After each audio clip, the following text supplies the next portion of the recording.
Let's try that again. Good morning, everybody. Welcome to the May installment of Physical Therapy Grand Rounds. I'm Steve Kareha, and today we have Dr. Bob Gieringer, who is our facility director at our Kutztown facility, outpatient. He graduated with his Doctor of Physical Therapy and his bachelor's degree, both from Arcadia University / Beaver College. And he trained in his fellowship at Regis University. So he is a fellow of the American Academy of Orthopedic Manual Physical Therapists. So today we have, he's going to be talking to us about, oops, that's not it. He's going to be talking to us about patellofemoral pain and how foot posture affects patellofemoral pain. So without further ado, Dr. Gieringer. Thanks. I appreciate it very much. I'm glad everybody came, and I hope you get something out of this. I wanted to share this examination procedure that was taught to me when I was in my fellowship. I thought it was really good. I thought it was really easy to learn, and I thought it really simplified things as far as like going from the podiatric method of examining foot posture to something very simple, which is the foot posture index, which is what I'll go over today. So if you guys have any questions, let me know. I'm not really going to go over a whole lot about patellofemoral pain. I think everybody and their mother has that and knows how to examine that and how to figure that out. So I'm just going to go right into this first disclaimer here. And then, so when we look at foot and ankle screening, I'm just going to go over some quick anatomy here. So non-weight bearing, just a quick assessment. You want to go through like your dorsiflexion, plantar flexion, inversion, eversion, and all those axes. And you can see the axes are pointed out there. Just for like a reference type of a point. I really don't use the axis. I know what they are, but I'm not sitting there going into subtalar neutral and all that stuff. I'm just kind of like examining, is it normal from one side compared to the other? Do they have any type of issues? Does it look different compared to the other side? I just want to look at some rear foot motions. I didn't go a lot into rear foot biomechanics. I don't know if you guys know, but it's a closed system, rear foot hindfoot mechanics. Like, it doesn't really change a whole lot. So when you're looking at it from a point of wanting to prescribe an orthotic, that's a locked fixed system, so you really don't have to go into a whole lot of that. It's more like midfoot motion that we're concerned with than it is with the hindfoot motion. So here you can just look at it. Here, these axes again. It's just more of a reference than anything. The oblique and then the long axis. So here we'll get into the screening now. So sit to stand. This is part of the assessment that I use, which it's really simplified it quite a bit for me because I used to really struggle with the line of Feist and all that stuff, and I just didn't really understand that a whole lot, navicular drop and all that stuff. So now just doing this is just really cut and dry, very simple.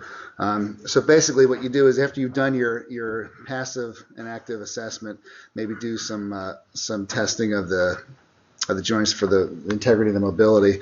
You can go into having them, what I have them do is I have them sit to stand. I have them short sit over the edge of the table and non-weight bearing.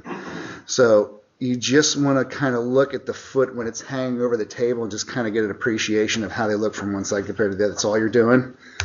You want to see if they have any like just non-weight bearing calcaneal inversion or eversion. That's all. You're just checking. You're just looking. And then midfoot width and medial longitudinal arch height are observed. You're just looking at it. That's all you're really doing. You're not measuring anything. You're just kind of looking at this thing. And then they're just asked to hop down on the floor, stand with equal weight on both feet. And then you're just going to look and assess again, like what has changed from the short sitting non-weight bearing to now the weight bearing and standing. So we're going to look at things like the rear foot posture. Has that calcaneal inversion, eversion changed at all? Has the midfoot width changed, which is the most important thing? And the medial longitudinal arch height has changed as well, which is very important also. If there is no change in rear foot posture, midfoot width, or medial longitudinal height, then it's classified as a limited foot mobility type. That is just, nothing has changed, so we're not really too concerned about that. If it's an increased mobility foot type if there's a 50% change in medial longitudinal arch height and greater than 1 centimeter increase in midfoot width. This is then classified as an increased midfoot mobility. So this is like the cusp of like the whole talk today. Is just you're just really looking at a 50% change in the longitudinal arch height, and then does that midfoot spread out greater than 1 centimeter. If you notice that type of a change, we're thinking in our minds, the pes planus, internal rotation of the tibia in a closed chain, is contributing to rotation up at the patellofemoral joint. Just all that incorrect weight-bearing surface on those patellar facets. That's what you're trying to think of in your mind. Moderate. So, a 50% change. If it's greater than 50%, then it's classified as an increased rear foot mobility. With the patient so the sit to stand, we did that. So with the patient standing, I like to do this a lot. I feel like the windlass is really important, and the way that I do it is really is not. I mean, this was shown to me. This isn't my original thought. I'm not that original, but so when the patient stands, you want to assess for this windlass mechanism. So they're just going to stand, and all you're doing is picking up that big toe. All you're trying to see is if the foot comes together. Is the windlass there? Is it coming together? And sometimes it's not there. You're going to do it and nothing's going to happen. If it's not there, determine if the foot posture can be manually modified. So what I'll do is, keeping the first metatarsal head on the floor and putting heel, I'll actually create an arch. And then what I'll do is then I'll lift the big toe up, and then you should see the windlass come into effect. If it doesn't, not good. That's something that's like a long-term posting type of a thing. If it is there, that's more of like a short-term posting. I'm sorry, an orthotic thing. I use a lot of intermittent posting. I don't do a lot of long-term posting unless that windlass is totally toast. If the windlass is not there, then I'm thinking more of a long-term. If it is there, and if they come in and presenting to you like, well, I only get it when I run, or I only get it when I'm at work for 8 hours, or I only get it when I'm this or that, that's more of like an intermittent posting thing. If it's all the time and the windlass isn't there, that's like a long-term posting thing. So we know pes planus is for decreased shock attenuation from the muscles working eccentrically. I think we all know that. It's something you want to work on in the clinic when you're with them. Retraining the foot intrinsic. I do a lot of foot intrinsic training, a lot of non-weight bearing and weight bearing foot intrinsic training. Again, just to reiterate, if the midfoot width changes by more than 1.2 centimeters, you have a 60% success of decreasing patellofemoral joint pain with orthotics. And I have some references in there for that if you guys are interested. So here's the windlass mechanism. It was pretty cool because when I was doing my fellowship, you can actually reset this thing and get a windlass in there. I think that's a really important thing to assess, like I just went over with you guys. I'll take you through the foot posture index. So those two tools I told you about, the sit to stand and then the windlass effect, these are the two I primarily use for documentation purposes. The foot posture index is something that I like to use, and I use it quite a bit. It's kind of an assessment tool you can use before and after treatment to see if you made any type of an effect or not. So it was first proposed by Redmond in 2005. It's just a clinical tool. It's very simple. It's designed to allow the clinician to quantify observed foot posture. There's 6 criteria or examination of 6 things that you want to look at for foot posture. Pronation posture has a positive score when you're done. A normal posture theoretically has a 0 score, and the supinated posture has a negative score. And the overall score gives an estimate of the overall foot posture. So the final score is between -12, which is considered highly supinated, to +12, which is considered highly pronated. So reliability, the intra-rater reliability is good. The inter-rater reliability is moderate to good. I would probably say that the intra-rater reliability is difficult because, I mean, it's, you you may be sleepy one day and not sleepy the next day and just start seeing the things anyway, that's a problem I have a lot of time. So the original classification proposed by Redmond, so the normal is like a 0 to +5. Pronated is a +6 to +9, and then the highly pronated is greater than 10. So that would be like a more lengthy posture, orthotic wearing type of a thing. Supinated -1 to -4, and highly supinated is greater than -5. I put a couple of references in here just to kind of solidify what we're talking about. Foot posture index is used to show increased pronated foot type, specifically with Neo A. Riley and his colleagues did a study in 2009 where they showed that patients with osteoarthritis of the hip had a median FPI score of 4.5.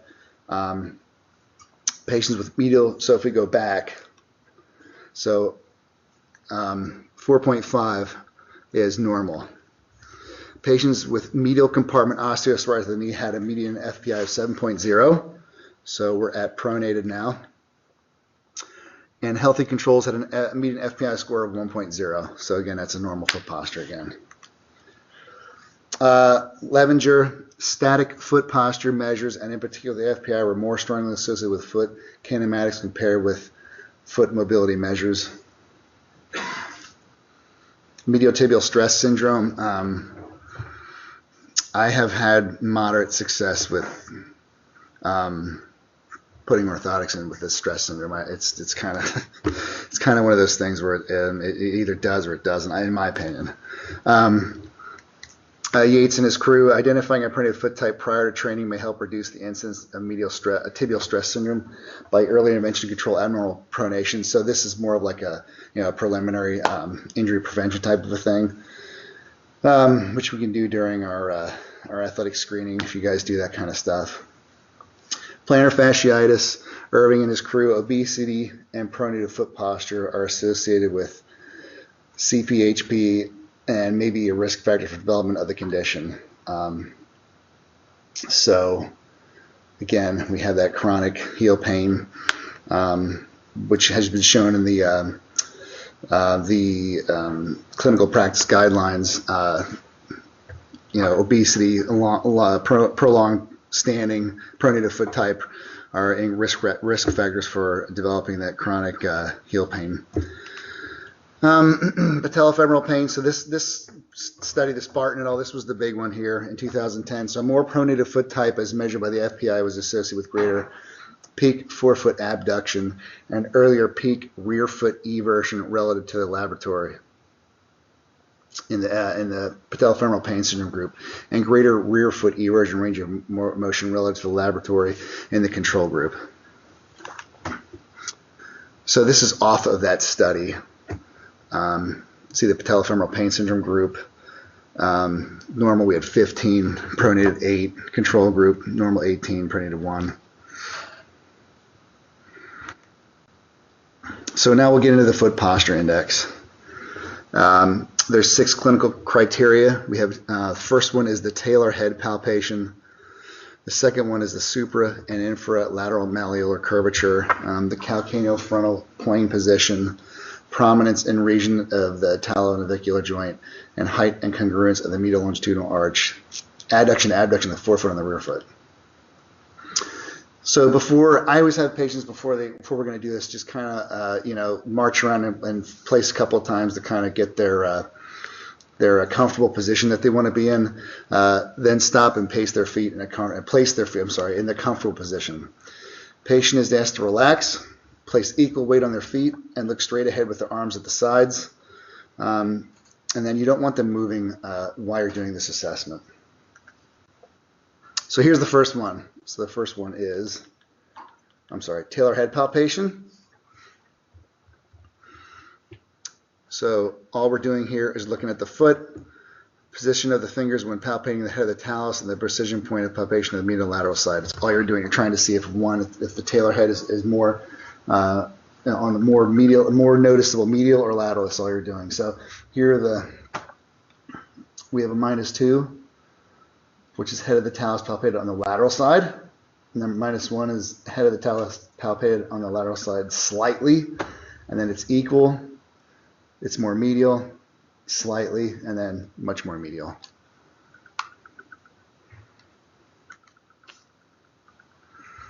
And then this is, obviously this is from a P&A view.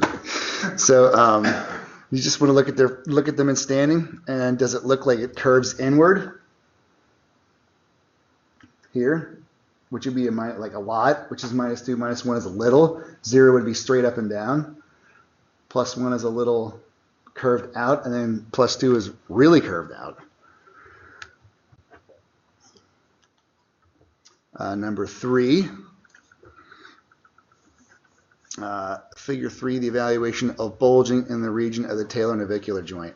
So again, this is more of like an oblique angle, just merely looking at the bulging of the talonavicular joint. So here you can see we have a bulge, which is kind of like an inversion type of a thing at the talonavicular joint. So talonavicular joint is markedly concave in this picture.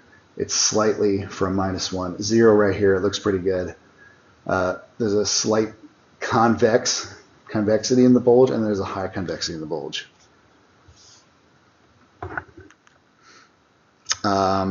This next one, we're looking at inversion, eversion of the calcaneus. So again, this is a PA.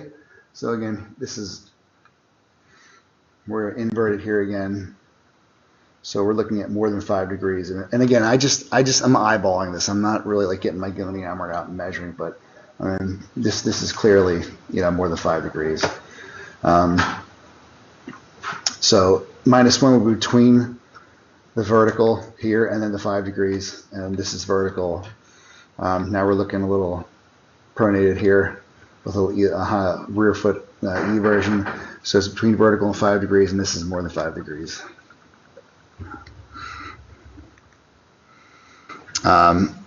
This is the one we could do with the sit to stand, but again, this is just for foot posture index, just to reiterate.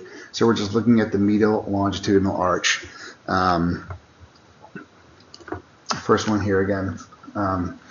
The arch is very high and acutely angled towards the posterior end of the medial arch. The arch is moderately high and slightly acute posteriorly. It looks pretty normal here for a 0. And now we're starting to flatten out here. It's a little flat, +1, +2. This one, I assess this one here in conjunction with like a walking pot. Like I'm going to have them walk and just watch their walking posture, see if they flatten out at all. Here we go here. Abduction, adduction of the rear foot. PA again. You're just looking. And some of these are difficult. I'm not going to lie to you. Like you can change your position of your head and say, well, it looks more abducted or adducted. But the more you do, the most important thing is the more you do it, you're going to find your little sweet spot that you're going to like to look at, and you're going to use it that way. So here, lateral toes not visible, medial toes clearly visible. So that's a -2, and then a little less than that. And here, straight up and down, everything looks congruent, both sides, equally visible. And then over here, as we get into the pronated side, we see the lateral toes are more visible than the medial toes, and the medial toes even more so with a +2.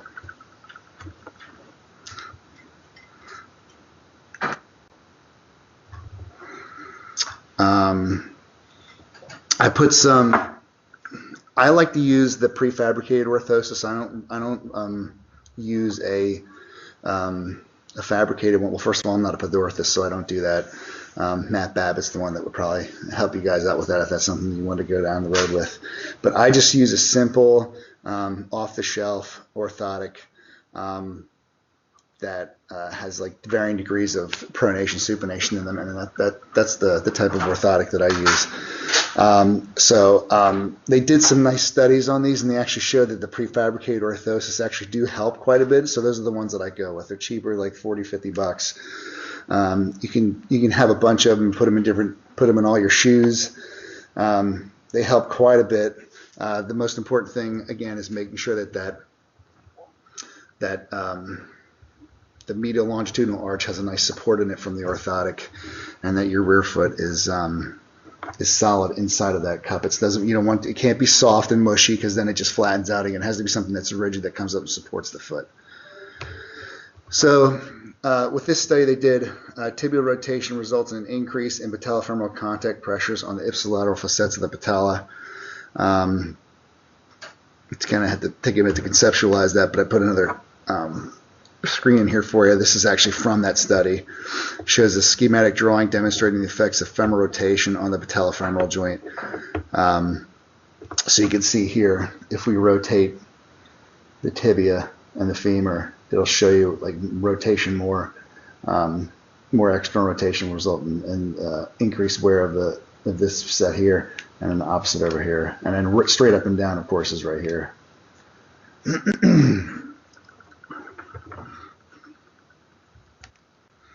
So Collins, with their prefabricated foot orthosis, the evidence supports the use of foot orthosis to prevent a first occurrence of lower limb overuse conditions, and shows no difference between custom and prefabricated foot orthosis. So that's a pretty nice study to use.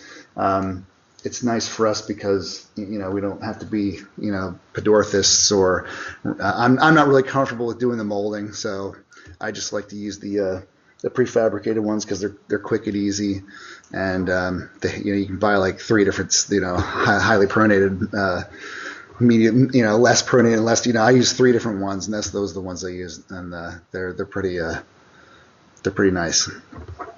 The evidence was insufficient to recommend foot orthosis, custom or prefabricated, for the treatment of lower limb overuse syndromes. That really doesn't surprise me, to be honest with you, because I'm sure we all have experience with treating patients where if they have like a really long-term overuse type of an issue where they're highly pronated, it's just kind of like a, hope for the best type of a thing. Help them out as best as you can. There's some taping techniques that I do in combination with the orthosis that seem to help a little bit more. I know we're not supposed to talk about this, but the needling can be quite effective in this as well. I have done it, not at St. Luke's. It's for medial tibial stress syndrome, just kind of like trying to stimulate that irritation on the periosteum, just calm down a little bit with a needle. With electro needling is pretty nice for that condition, but I won't swear to any of that. So Bart, this is the big one that I think is really really supports what we do. The review found limited evidence that prefabricated foot orthosis may reduce the range of transverse plane knee rotation and provide greater short-term improvements than it was with patellofemoral syndrome compared with flat inserts. So basically what I draw out of this that I like to use is, I'm trying to catch it when it happens versus letting them just develop this chronic long-term issue. If somebody, if you guys are working with a sports team or something like that, somebody that comes in and has an issue, just to attack that right away and get that going. Because if you can calm that down with an intermittent orthotic usage, it helps them out so much. One of the things that I really like to use the orthotics for is when somebody comes out of one of those Frankenstein cam walker boot things. They had like a stress fracture or something like that, and then depending on how long they've been, you can see that the arch just like kind of kaputs in there. And so then, what do they complain about? Pes anserine issues, like it kind of goes hand in hand. So you get them out of the boot, you put them in a little bit of an orthotic to kind of help things out, do their intrinsics, and the outcome for that is so much better because it takes away all those secondary things like the IT band, the lateral hip pain, the patellofemoral pain, the pes anserine, all that stuff. It kind of like corrects that while their arch is coming back in. I have a young lady right now I'm doing that for, and it works quite a bit. And I've had conversations with Mike Reinhold, if anybody knows who that guy is, about using intermittent orthotics for after the cam walker boot. Findings also indicated that combining physiotherapy with prefabricated foot orthosis would be superior to prefabricated foot orthosis alone. We're PTs, so we'll jump on board with that idea. Just using a lot of foot intrinsics. I use foot intrinsic strengthening in non-weight bearing and in weight bearing. So with weight bearing, I'll have people work on reestablishing windlass and foot intrinsics, standing on one leg, doing functional things, standing on one leg, trying to sustain that arch. I do use the towel crumple a little bit, but I'm kind of gotten away from that now. I use more functional things that I think are more beneficial. And then, having that orthotic in there initially after they're in the boot just kind of like emphasizes the arch for them, and then they can kind of like think about how to use that to facilitate, controlling those muscles and using those muscles again. Hope I'm not confusing anybody. The Collins group, orthoses do not improve outcomes when added to physiotherapy and short-term management of patellofemoral pain. Given the long-term improvement observed in all treatment groups, general practitioners may seek to hasten recovery by prescribing prefabricated orthosis. So this is a short-term versus a long-term study. I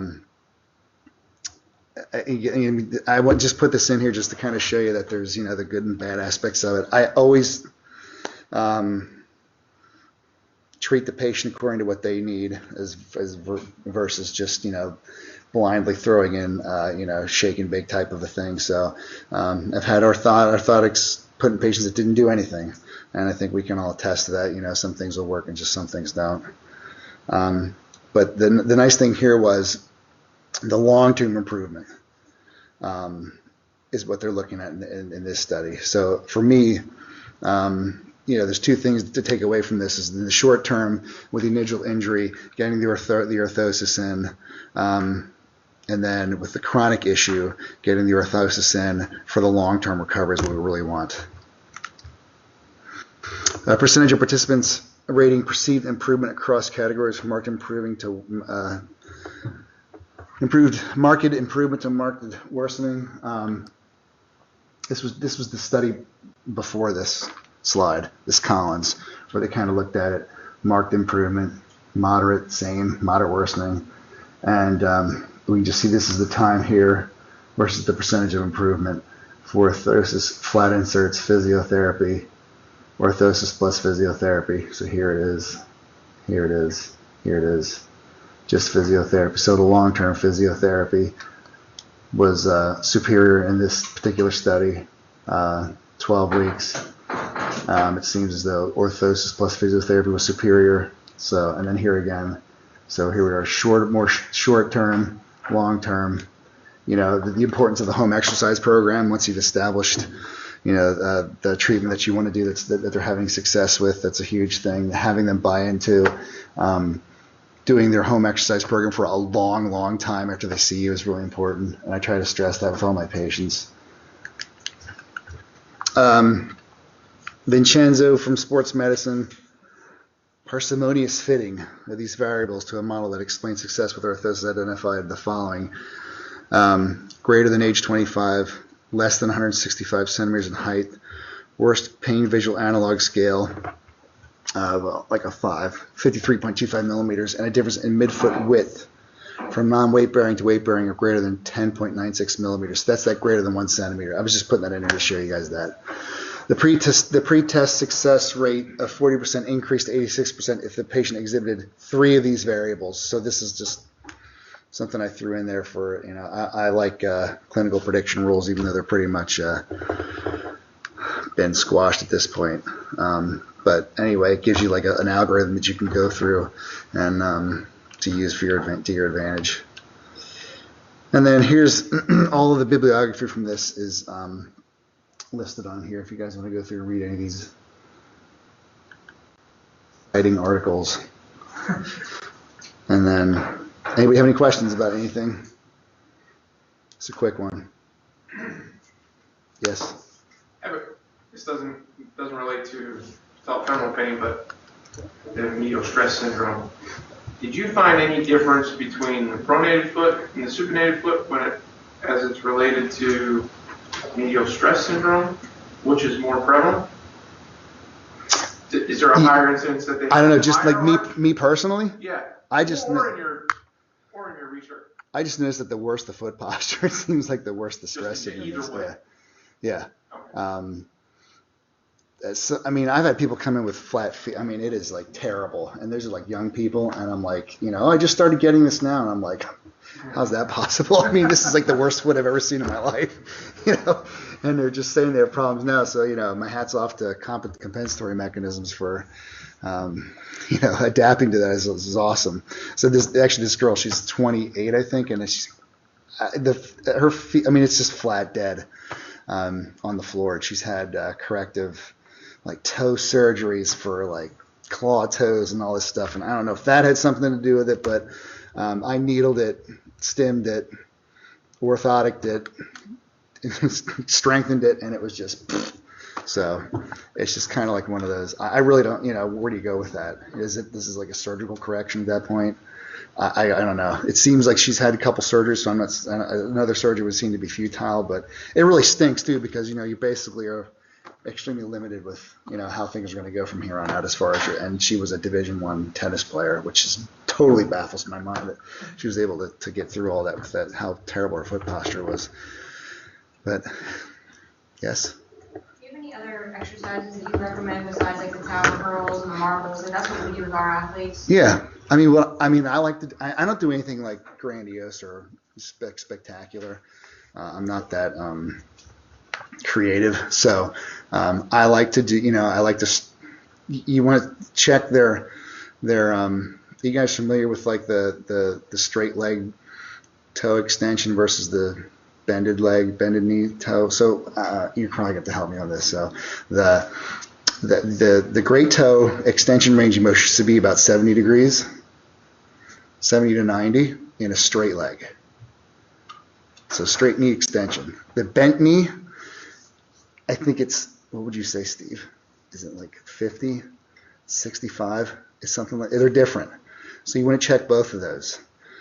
So I check both of those, and then that's like my concordant sign. If it's positive, then I want to keep rechecking that. So I do stretch that out, and then if you want to go even a step further, if you notice a change in their great toe extension with knee flexion, then you probably want to look at their closed chain dorsiflexion, which is getting into a whole nother topic. And we want to have about 50 degrees of, is that right? Closed chain dorsiflexion. It changes so much I can't even keep track of it. My SCS prep course, it was, I had all these numbers, and it's changed like 15 times since then. So you do want to check the closed chain dorsiflexion, because I have a kid right now that I'm treating. He's a rugby player, and his closed chain dorsiflexion was awful, and I missed it for a while until he re-aggravated his hamstring, and I finally looked at it, and I was like, oh. Gotta work on this. So I use that. So that's the type of thing I want to look at. I do a lot of I do toe curls with a TheraBand in open chain. I really like that exercise a lot. And then you can work on how much closing and opening you want to do. I have to time everything, like it's 3 seconds of closing, 3 seconds of opening. I'm looking more at the fluidity of them controlling the motion versus just banging it out. So I have them focus on that. I will do, if you go on, who's the guy that does all this stuff? If you go on, I think it's Mike Reynolds' website, he has a whole progression, or one of his little cronies has a whole progression of closed chain intrinsic foot exercises they do, like just standing on one foot and just reestablishing your arch, and then holding that single leg stance, and then adding the foam, ball tossing against a trampoline, just anything like that. And then once I feel like they have a good control and have established that, then I'll move on to the stuff that they want to do, like their sports stuff, with minding that. But the important thing is, if they do need an orthotic, is to have them use that. And you have to determine that, because what I'll do is, if I have a long distance runner, I just treated this kid. I had a long distance runner who has the foot pain with the medial stress stuff going on, and he was like flat. So what I'll do is I'll tell him, you're not using it when you're running, right? And then when you're not running, you want to put it in and rest, because that's when we want this to heal again, so that you can run again. It's not necessarily something that I want him to use all the time, especially while he's running, because up until this point, he didn't use that. So I don't want to like change the system completely. I want to kind of like calm the system down as time goes on, because overall the plan may not be to eliminate the pain. It may be to get them through their season or to get them to be more functional with their running, which is more of my mindset now than like trying to heal everybody, which doesn't always happen, unfortunately. But that is, I look at MDC to make sure I'm hitting my clinical markers and making sure that it's the progress is meaningful to them versus meaningful to me, or my MCD. I'm sorry. Yes, sir. Do you see any value having these folks walk barefoot inside of this controlled environment to strengthen their foot muscles? Only if we're using it as a motor control type of a treatment plan where they're focusing on keeping establishment of that arch height and being mindful of that. Then I'll have them do the barefoot training. I'm not a huge barefoot. Are you into the barefoot running thing? Okay. I'm just curious. I worked with a PT who was like, he was clanging the war drum for the barefoot running, and it I tried it for 5 years and every time I failed. Yeah, okay. So this guy was like over the top with the barefoot running thing, and it was cool. It was awesome for him, and he enjoyed it, and he did it, and he thought it was the greatest thing. But if I ran barefoot, which I don't run, but if I ran barefoot, parts would fall off like instantly. So I can't. How's toe walking, heel walking, I use toe walking and heel walking more as a clinical indicator for nerve pathology more than I use it for intrinsic strengthening. The intrinsic strengthening is more for reestablishment of the arch height, which is like a motor control, in my opinion, motor control that you have to think about maintaining that arch height and then reinforcing it with the foot orthotics. But no, I don't do that typically. I should have just said that first, right? Instead of going into that long drawn out answer. But anyway. Anybody have any other questions? Yes, sir. Taping. What taping techniques have you found beneficial or useful? So I use Lodi. That's a good question. I should have brought that. I should have put that on my slides. And I'm not saying that I know everything. This is just what I use.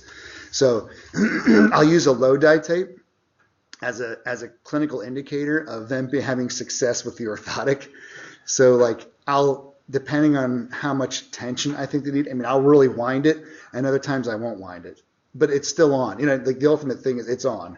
So if they do really, really well with that, I'm kind of thinking that they're going to be a pretty good candidate for the orthotic. And that's a good point. I should have brought that up. That's how I judge, just in my mind. If they fail the Lodi tape, then I'm not. It's not looking good in my mind. So then I might try like a rotational tape, like a Mulligan rotational tape of the knee and the fibular head around the knee, to try to influence rotation. So I'll use that as well. So with the one kid, I was using rotational tape and an orthotic, and then with other people, I'll just use, once I get the arch height established, I'm just going rotational tape. That's just you just have to try. It's trial and error. Honestly, that's just what I use a lot of. As fortune, as experience owes itself to you get a little better with, instead of like, you're usually good at picking the right one first. Yeah, what's up, Steve? Just 2 questions. Yes. If you don't mind just repeating your question back to the here online. You want me to go back? No. Okay. When we ask questions, if you can just repeat it back into the microphone so okay. they can hear. The first question is, do you also use any patellofemoral taping in coordination with the foot interventions for patellofemoral pain? So Steve asked me if I use any patellofemoral taping for patellofemoral pain. I typically will do, it's a great question. I'll use the rotational tape like almost all the time. If it's like if it's patellofemoral pain that's caused by a retinacular issue, then I'll try to do like a buttress tape with a kinesio tape. I don't use McConnell tape anymore, which is just something that I don't like to use. If I see another clinician using it, I might go over and watch them because it might be something that I'll learn, but I typically don't use a lot of it anymore. There is a really nice tape, a tensioning tape for patellar tendinopathy, if anybody's ever used that. So I'll use that occasionally, where you put the tape over the top of the patellar tendon and then you lift it, pull it over, and then tape over the top. Have you seen that? Have you seen that before? Yeah. So that's the type of tape I'll use for the patellar tendinopathy. And then The second question is, do you do any hip strengthening or knee strengthening along with the foot intrinsic strengthening to facilitate better outcomes? so Steve asked if I use any hip strengthening in conjunction with the intrinsic foot strengthening for the foot, and that's something I'll use almost all the time. I think we all can agree that that's something that we do. It's something I focus on a lot. You can use different assessment tools, box jump, overhead squat, just kind of check their mechanics and see if they're having a lot of, knee valgus or, knee collapse. And then use that as a marker over and over again to see if they're making progress as far as strengthening of the hips is concerned. But yes, I use that quite a bit as well. Anybody else have any questions? Are there any online? Oh my God, I don't know. That's a great question. Nope. No, we're good. All right. All right. Thank you very much. Thanks. Hope it was educational. Make sure if you're from New Jersey, make sure you sign out. Make sure if you're from Pennsylvania, you sign in and pick up a certificate. If you're watching online, make sure to email me for the quiz. Thank you very much.